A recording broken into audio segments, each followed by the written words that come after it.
Good morning, ladies and gentlemen. At today's press conference, we will hear from Governor Cox, FBI Director Kash Patel, and Sheriff Mike Smith.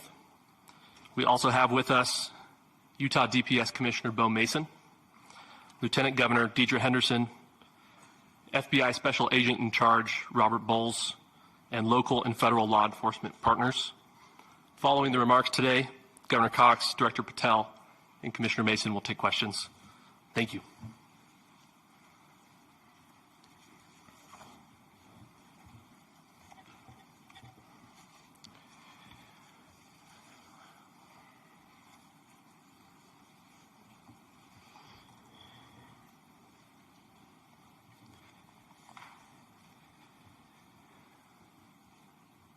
Good morning, ladies and gentlemen. We got him. On the evening of September 11th, a family member of Tyler Robinson reached out to a family friend who contacted the Washington County Sheriff's Office with information that Robinson had confessed to them or implied that he had committed the incident. This information was relayed to the Utah County Sheriff's Office and scene investigators at Utah Valley University. This information was also conveyed to the FBI. Investigators reviewed additional video footage from UVU surveillance and identified Robinson arriving on UVU campus in a gray Dodge Challenger at approximately 8:29 a.m. on September 10th, in which he is observed on video in a plain maroon t-shirt, light-colored shorts, a black hat with a white logo, and light-colored shoes. When encountered in person by investigators in Washington County on September 12th in the early morning hours, Robinson was observed in consistent clothing with those surveillance images. Investigators interviewed a family member of Robinson who stated that Robinson had become more political in recent years. The family member referenced a recent incident in which Robinson came to dinner prior to September 10th, and in the conversation with another family member, Robinson mentioned Charlie Kirk was coming to UVU. They talked about why they didn't like him and the viewpoints that he had. The family member also stated Kirk was full of hate and spreading hate. The family member also confirmed Robinson had a gray Dodge Challenger. Investigators identified an individual as the roommate of Robinson. Investigators interviewed that roommate, who stated that his roommate, referring to Robinson, made a joke on Discord. Investigators asked if he would show them the messages on Discord. He opened it and showed several messages to investigators and allowed investigators to take photos of the screen as each message was shown by Robinson's roommate. These photos consisted of various messages, including content of messages between the phone contact named Tyler with an emoji icon and Robinson's roommate's device. The content of these messages included messages affiliated with the contact Tyler, stating a need to retrieve a rifle from a drop point, leaving the rifle in a bush, messages related to visually watching the area where a rifle was left, and a message referring to having left the rifle wrapped in a towel.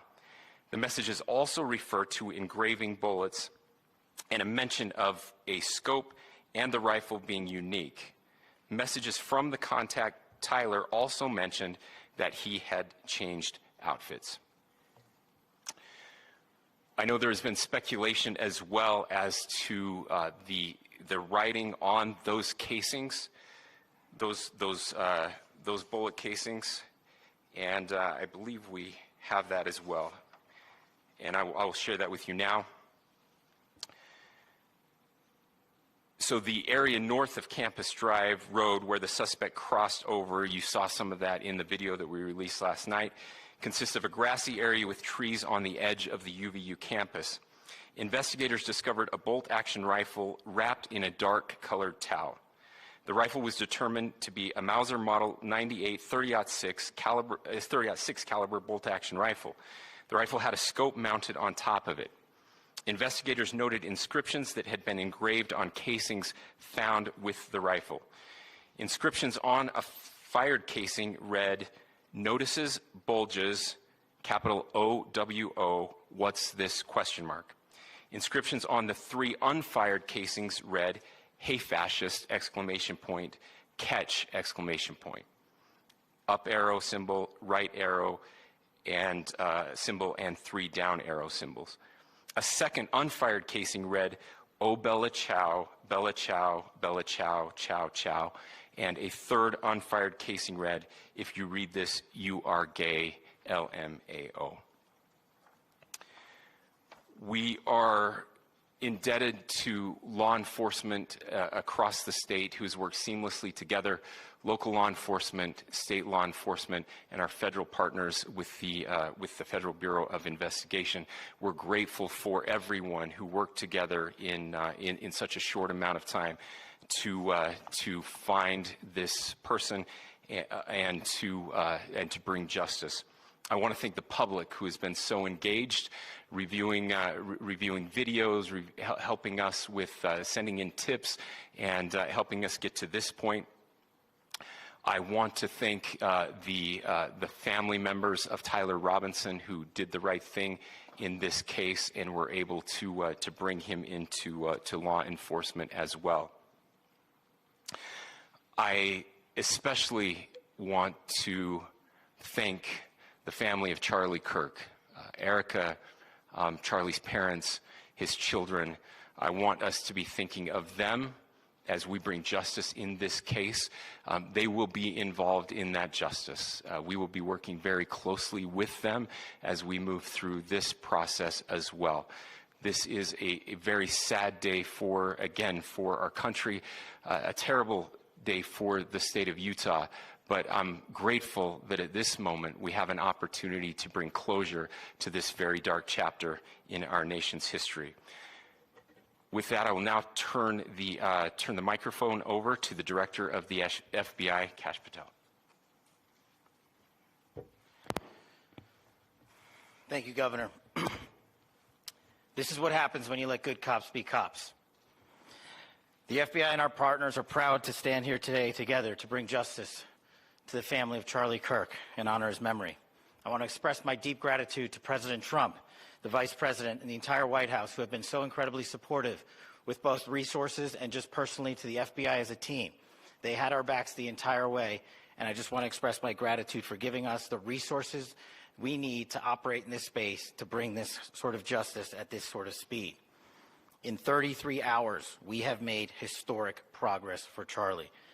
Governor Cox, our partnership has been absolutely incredible these last few days. Our partnership will endure. Your state and local partners, your sheriffs, your DPS community has been unbelievably impressive in the hardest of times. And a case like this cannot be solved, cannot be brought without partnering with your state and local authorities. The FBI has a certain role to play, and we will play that role, and we will lead out for the federal government. But Governor Cox, we are so grateful for your state partnership that led out on this investigation. A little bit of the timeline. Charlie was shot at 12:23 p.m. on Wednesday. The first FBI agents arrived on scene in 16 minutes with chiefs of police at 12:39 and secured the scene. The FBI immediately launched fixed-wing assets. We utilized these assets to transport personnel, specialty technicians, hostage rescue teams.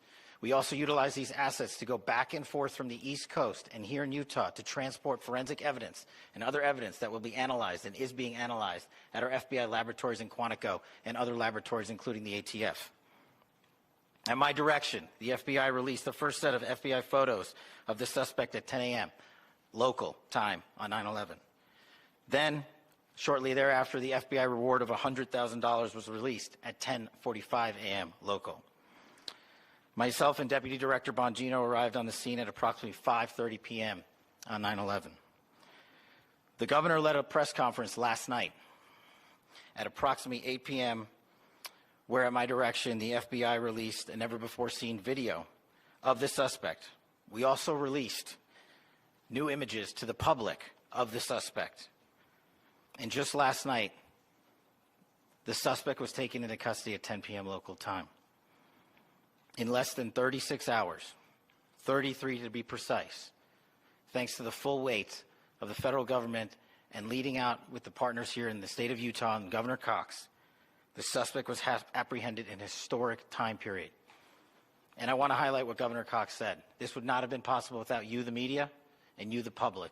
That's why we went so public, so fast, and we're so transparent, and we're committed to that transparency. The crime scene, just a little bit there. It is a large crime scene. State and local authorities, along with federal authorities, processed that crime scene quickly. And I even had the ability to walk through that crime scene and walk through the steps the suspect took to learn more about what was needed and what resources we needed to bear to create a full picture for the FBI and leadership back in Washington. Furthermore, thankfully to state and local partners, forensic evidence has been seized and continues to be garnered. Forensic evidence has already been evaluated at FBI laboratories in Quantico and state and local authorities here. We will continue to process evidence as we see it, as we collect it, and we will continue to deliver to Governor Cox and his team. Last night, we had a total of approximately 7,000 leads. As of this morning, thanks to your great work, we have over 11,000 leads that were called in to the FBI. And we are running out every single lead that we can. Every one of those leads will be run out. The arrest is a testament to the dedication of good law enforcement being great and partnerships in law enforcement, which I've tried to highlight as my tenure as the director of the FBI.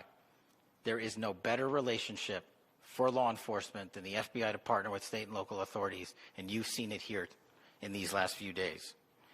The FBI Salt Lake Field Office, along with our offices in LA, Phoenix, Denver, San Antonio, Las Vegas, Pittsburgh, Buffalo, our headquarters component in Quantico, all participate in the FBI. I want to express my deep gratitude to the employees of the FBI, the men and women, the evidence response team tacticians, the special operators, the agents, the support staff. You have done monumental work in historic time when the public, who had a right to demand such an expeditious solving of an investigation, the FBI answered that call diligently, critically important to our nation, and we delivered. And I'm proud to be their leader, and I'm proud to be the director of the FBI. This is very much an ongoing investigation, as the governor said, and we will continue to work with state and local authorities to develop the investigation, to provide them the evidence they need for their ongoing prosecutions, and we will be here to answer every call they absolutely have, as long as it takes, for as long as we need to find and apprehend whatever suspects were involved in this crime. Lastly, to my friend Charlie Kirk, rest now, brother. We have the watch, and I'll see you in Valhalla.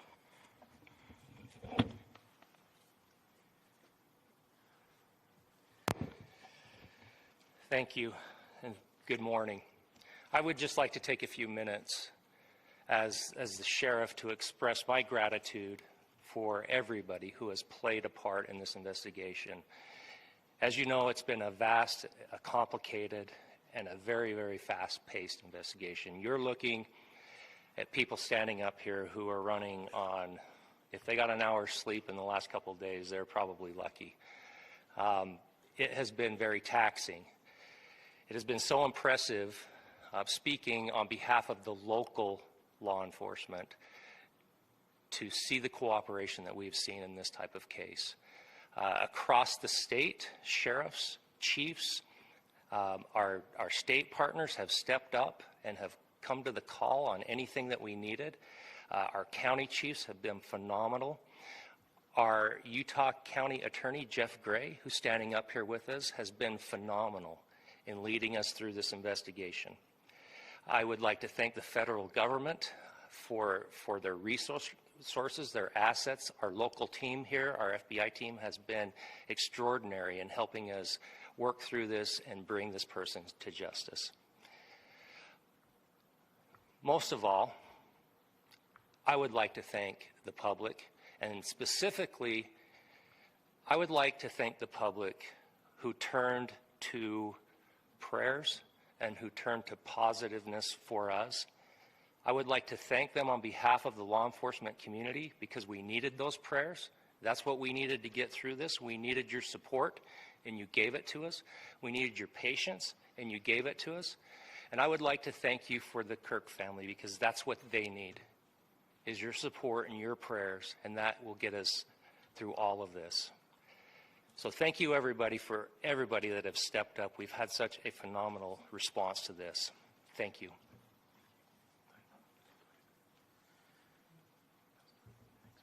I also want to give a special thanks to the Attorney General and the Department of Justice. Their unwavering support and their commitment to justice is shown true here. And without AG Bondi and Deputy Attorney General Todd Blanche and the resources they brought to bear, we would not have been able to complete our mission. And I just want to say special thanks. It's an honor to be a part of the Department of Justice. Thank you again to our incredible law enforcement team who has worked so hard. Sheriff, I got a solid 90 minutes last night, so I'm probably the most well-rested person up here. Ladies and gentlemen, I get the microphone, so I hope you'll permit me a moment just to share a few more thoughts about where we are and how we got here and maybe a little bit of where we go from here. I don't want to get too preachy, but I think it's important that we, with eyes wide open, understand what's happening in our country today. I've heard people say, well, why are we so invested in this? There's violence happening all across our country, and violence is tragic everywhere, and every life taken is a child of God who deserves our love and respect and dignity. This is certainly about the tragic death, political assassination of Charlie Kirk. But it is also much bigger than an attack on an individual. It is an attack on all of us. It is an attack on the American experiment. It is an attack on our ideals. This cuts to the very foundation of who we are, of who we have been, and who we could be in better times. Political violence is different than any other type of violence for lots of different reasons. One, because in the very act that Charlie championed of expression, that freedom of expression that is enshrined in our founding documents, in having his life taken in that very act, makes it more difficult for people to feel like they can share their ideas, that they can speak freely. We will never be able to solve all the other problems, including the violence problems that people are worried about, if we can't have a clash of ideas safely and securely. Especially those ideas with which you disagree. That's why this matters so much. Over the last 48 hours, I have been as angry as I have ever been, as sad as I have ever been. And it was, as anger pushed me to the brink, it was actually Charlie's words that pulled me back. I'd like to share some of those. And specifically right now, if I could, I need to talk to the young people in our state, in my state, and all across the country. As President Trump reminded me, he said, you know who really loved Charlie? The youths. And he's right. Young people loved Charlie, and young people hated Charlie. And Charlie went into those places anyway. And these are the words that have helped me. Charlie said, when people stop talking, that's when you get violence. He said, the weak can never forgive. Forgiveness is the attribute of the strong. The only way out of the labyrinth of suffering is to forgive. Welcome without judgment, love without condition, forgive without limit. He said, always forgive your enemies. Nothing annoys them so much. A few months ago, I referenced this last night, Charlie posted to social media, when things are moving very fast and people are losing their minds, it's important to stay grounded. Turn off your phone, read scripture, spend time with friends, and remember, internet fury is not real life. It's going to be okay. He again said, when you stop having a human connection with someone you disagree with, it becomes a lot easier to commit violence. He said, what we as a culture have to get back to is being able to have a reasonable agreement, where violence is not an option. Now, again, to my young friends out there, you are inheriting a country where politics feels like rage. It feels like rage is the only option. But through those words, we have a reminder that we can choose a different path. Your generation has an opportunity to build a culture that is very different than what we are suffering through right now. Not by pretending differences don't matter, but by embracing our differences and having those hard conversations. I think we need more moral clarity right now. I hear all the time that words are violence. Words are not violence. Violence is violence. And there is one person responsible for what happened here. And that person is now in custody and will be charged soon and will be held accountable. And yet, all of us have an opportunity right now to do something different. I want to thank my fellow Utahns.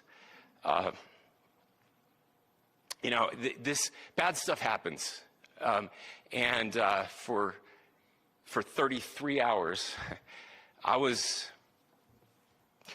praying that if this had to happen here, that it wouldn't be one of us. That somebody drove from another state, somebody came from another country. Sadly, that prayer was not answered the way I had hoped for, just because I thought it would make it easier on us if we could just say, hey, we don't do that here. And indeed, Utah is a special place. We lead the nation in charitable giving. We lead the nation in service every year. But it did happen here. And it was one of us. But I want you to look at how Utahns reacted the last 2 nights. There was no rioting. There was no looting. There were no cars set on fire. There was no violence. There were vigils and prayers and people coming together to share the humanity. And that, ladies and gentlemen, I believe is the answer to this. We can return violence with violence. We can return hate with hate. And that's the problem with political violence, is it metastasizes. Because we can always point the finger at the other side. And at some point, we have to find an off-ramp, or it's going to get much, much worse. But see, these are choices that we can make. History will dictate if this is a turning point for our country. But every single one of us gets to choose right now if this is a turning point for us. We get to make decisions. We have our agency. And I desperately call on every American, Republican, Democrat, liberal, progressive, conservative, MAGA, all of us to please, please, please follow what Charlie taught me. I'll just conclude with words I share often from a friend and author Yuval Levin, who was asked if he was optimistic about our country. And he said, I'm not optimistic. He said, I hate optimism. Like, that sounds bad. But he said, optimism is a vice. It's this idea that good things are just going to happen. And he said, in the history of the world, good things have never just happened. He says, I'm not optimistic, but I am hopeful. And hope is the virtue that sits between the vices of optimism and pessimism. Hope is the idea that good things are going to happen because we can make them so. I still believe in our country. And I know Charlie Kirk believed in our country. I still believe that there is more good among us than evil. And I still believe that we can change the course of history. I'm hopeful because Americans can make it so. Ladies and gentlemen, we're happy to answer any questions you might have. Governor, can you speak to whether the suspect is speaking with authorities and his demeanor, Tyler Robinson, when he turned himself in? I cannot speak to that right now.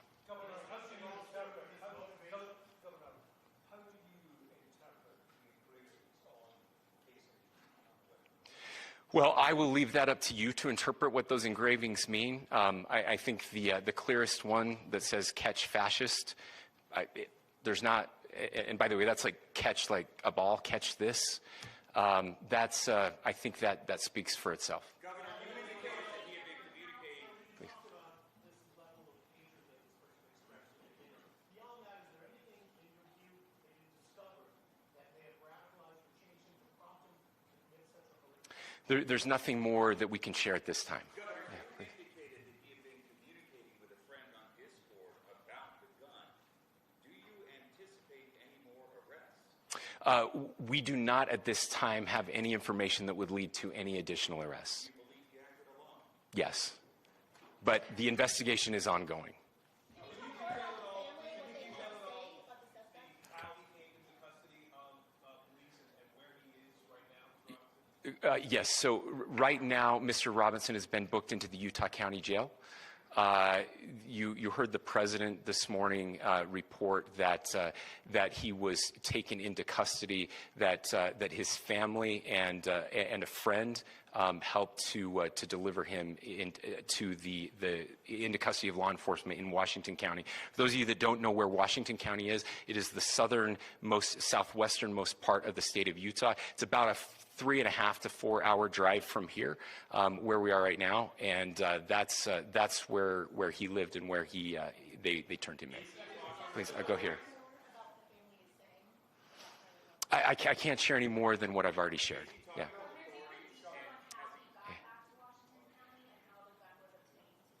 So how we obtained the gun? The gun was found here. So I don't have much more details on that. We do know that he drove. We had his car here on campus, and then we had his car going south back to the St. George. It's actually the city of Washington in Washington County. Is he talking with authorities and did he discuss a motive? I'm sorry? We don't have any information that would lead us to believe that. Yes, in fact, it was just released. Yes. Talking with authorities and did he discuss a motive? I can't answer that right now. Yeah, thank you. Over here.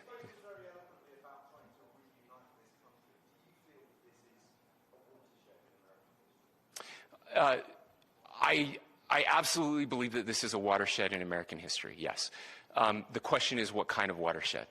And that chapter remains to be written. Is this the end of a dark chapter in our history or the beginning of a darker chapter in our history? Look, I mean, if you look at true political assassinations in this country of someone of this stature, this feels a lot like the late 60s.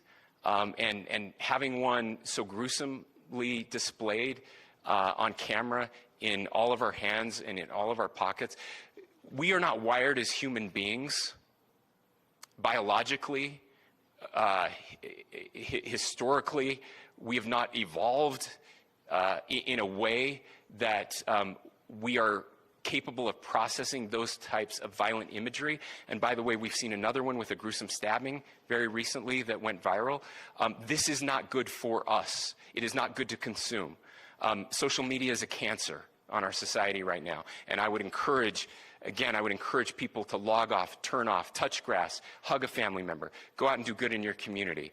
That is happening, and it's happening organically right now. I had a friend in a small city in Utah who said, we're getting together, the Republicans and Democrats in my little town are getting together to have a discussion last night, just to find a way to find their better angels. So yes, this could be, I mean, again, you have to go back to JFK to have seen a video live of something like this happening. I wasn't born until 1975, but I know that things were really dark in the late 60s. Sorry to some of you. I know some of you were there. This is our moment. Do we escalate, or do we find an off-ramp? And again, it's a choice. It's a choice, and every one of us gets to make that choice.